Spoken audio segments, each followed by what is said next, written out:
Oh, yeah, there's actually one of the earliest... Is there any correlation going on right now that you can think of, meaning you're not calling gods? See, if they were gods, they wouldn't beckon at humans' call.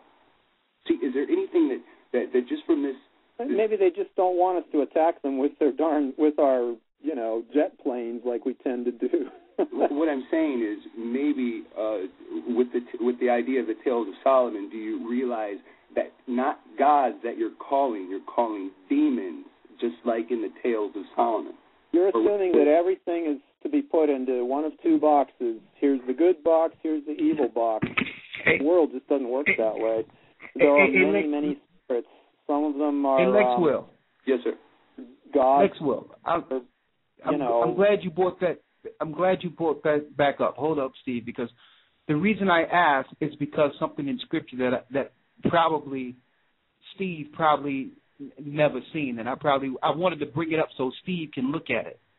And I want to read it real quick in Acts the 14th chapter when Paul was teaching to the Greeks and Romans. He was teaching to Gentiles who were pagans.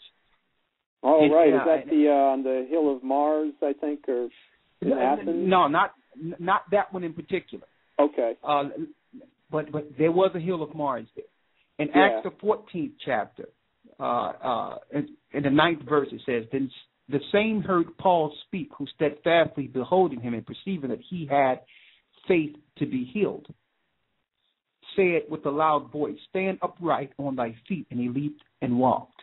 And when the people saw what Paul had done, they lifted their voices, saying in the speech of Lycaonia, the gods are come down to us in the likeness of men.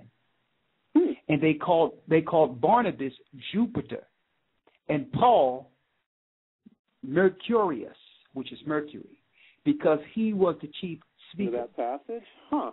I'll have to look that up. Listen. Then the priest of Jupiter, which was before the city, brought oxen and garlands unto the gates, would have done sacrifice with the people. Now, these are pagan origin, which when the apostle Barnabas and Paul heard, they rent their clothes and ran among the people, crying out and saying, Sirs, why do you these things? We also are men of like passions with you, and preach unto you that you should turn from these vanities unto the living God, which made heaven and earth and the sea and all things that are therein. So what Paul was showing was they wanted to give him homage because they seen Paul do miracles before their eyes that only the gods could do. But what this is showing is that ancient pagans had the knowledge of fallen deities or deities coming down from the sky to show power before men. And today they would call that what? Aliens or so-called UFOs. I'm just bringing this in. No. I know what you, but let me point out I'm going to let you point it out, but let me finish my statement. What I'm saying is, one thing that some people out there, and I'm not saying Steve, but some are doing, and maybe Steve don't even know what's going on with this, is that they fragmented what paganism was originally so that you cannot know the origin. Like all these things are intertwined. Everything we see within the earth, there's nothing that can't be identified. Everything has an origin and it's all connected. There's no thing where something might be out there and maybe these some beings out there. No.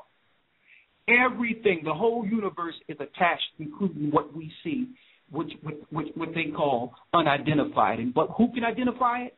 The scriptures, the ancient scriptures can identify them. They're fallen angels. And they're being worshipped. Now, I'm saying this because you mentioned earlier, Steve, that you didn't know the origin of them. I'm just putting it out there so that you can do the research. I said that I wouldn't presume to know. I wouldn't presume that I knew. And I think anyone who does is really overreaching. But let me point out about the gods coming into men. That's actually something that is commonly done in pagan religions, is to call down the gods into oneself. Witches call it drawing down the moon or drawing down the sun. In Vodun, they call it being ridden by the Loas.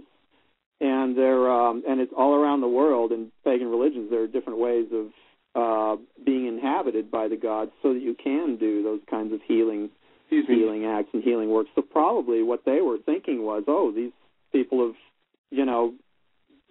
they may be priests of Jupiter or Mercurius who have, called that god into them. But it's not an alien. Well, obviously, Steve, he was a high priest. Obviously, he's in the same position you're in. So and he may have thought, just like I called down Jupiter into me. What I'm saying. Notice, called Jupiter into himself. Okay, but listen to what I'm saying. Notice. Don't just overlook this. Notice what Paul said to him. Yeah, he said, "No, I'm not. I'm a worshiper of this God." Yeah. No. Listen. He acknowledged the gods that they were dealing with as far as the existence of them. He didn't say they didn't exist. What he told them that step away from them to serve the living God. There is a God who created these gods you're worshiping. And that's what I'm saying. Just don't be too close-minded. I'm not coming at you as a Christian. I'm not ruling that out either, but I'm saying that... Oh, okay, all right. That's all I'm saying. Let's just keep the door open.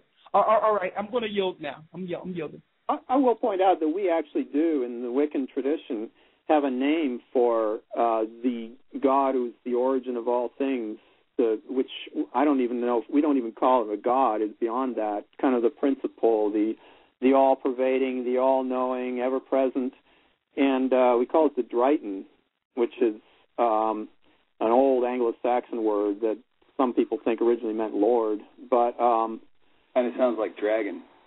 Well, it's spelled DrygHton, and so it's one of those old, probably they pronounced it Drygton, but... the Revelation, he's cast out of heaven, brother. No, not that at all. That's an English word, dragon. That's totally different. It just sounds, the word just sounds the same, but it's not. It's from a totally different origin than dragon. But anyway, we do have the concept of, the all-pervading, the all-knowing, the all-powerful. But to us, that principle, and I see this around me, that principle, that being, that one, is so vast and so, in so many ways, so remote. That let me jump in real quick, brother Lexwell. Yes, sir. Listen, I want to bring in a few more callers real quick because we're running out of time on the overtime. All right. Yeah. Thank you for that, brother Lexwell. And let me just bring in the next caller real quick. Okay. All right. We have brother it's a brother Kamar with a comment. Let's get that real quick. We have about less than 40 minutes to go. Shalom, Brother Gaja, Brother Steve, and Elder Rakar. I just wanted to bring a little... First, I wanted to thank you guys for bringing this show to the forefront.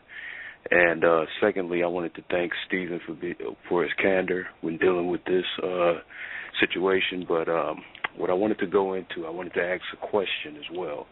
Actually, a couple of questions, and I'll make them short and read a little something as well. But the question I wanted to ask was, are the wearing and use, or even unwittingly use of the symbols in paganism actually opening up the bearers of these symbols to control or manipulation of these many beings or spirits? No, we think of the pentagram as a protective symbol. It's like a hand, a five-fingered hand that averts evil. And in fact, they used to carve it on churches back in the Middle Ages for the same reason. So it's a protective thing. It's actually the opposite of that. It helps protect us from negative energy, people's hate and the evil eye, whatever you want to call it. So it's actually the other way around from that. Okay, when you brought up that deity that you were talking about, you said you made reference to a principle. Now, we study the records of our forefathers, and we were just talking about Paul. And Paul wrote in Ephesians 6:12, "For we wrestle not with flesh and blood, but against principalities, against powers, against rulers of darkness of this world? I'm sorry, not that kind of principle. A Principle, and that's just one word for it. Yeah, okay. I mean, what are you going to call it? It's the all, the everything.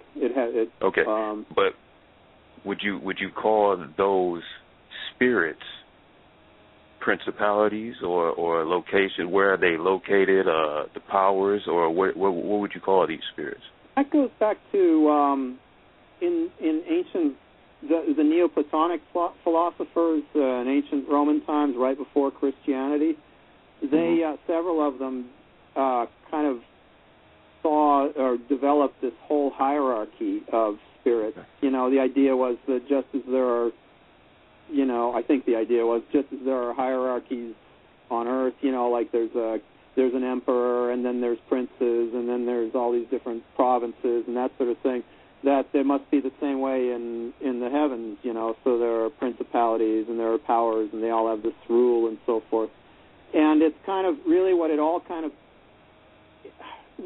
just to cut through everything, what it all kind of comes back to is the astrological planets, because usually they come back to 7 of them, and each of those 7 correlate to one of the astrological principles, like Mars is the principle of aggression, Saturn is the principle of control, that sort of thing. Now I'm using principle LE, okay? Yeah, I understand.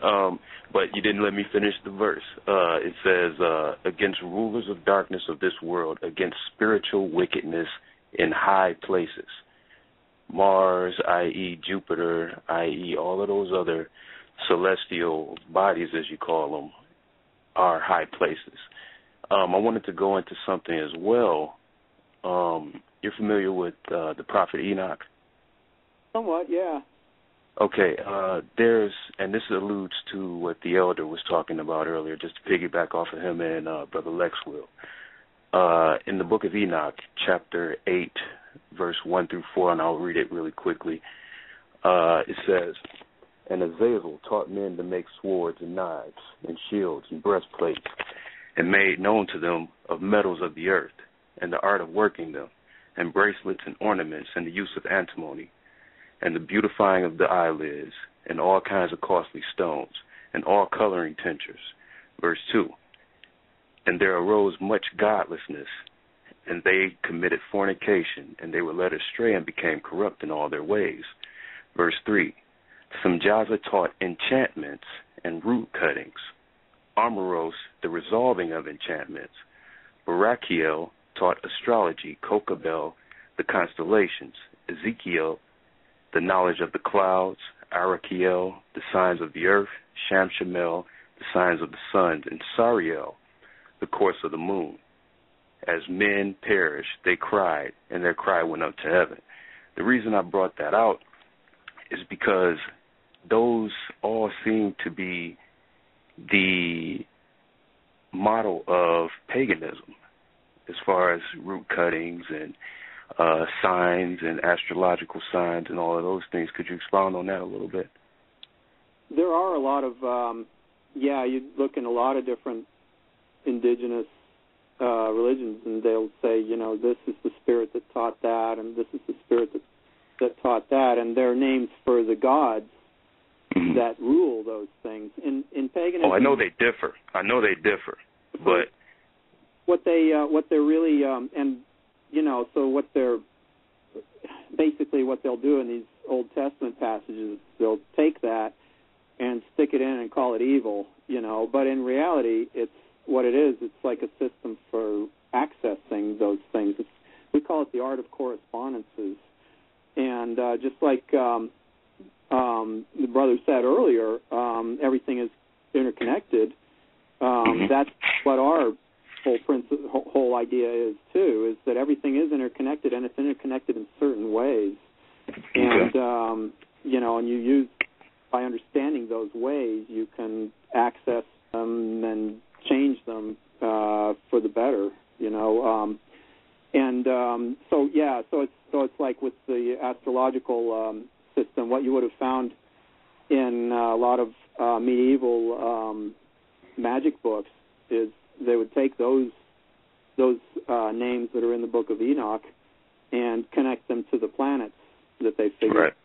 connected to, and and then say, okay, pray to this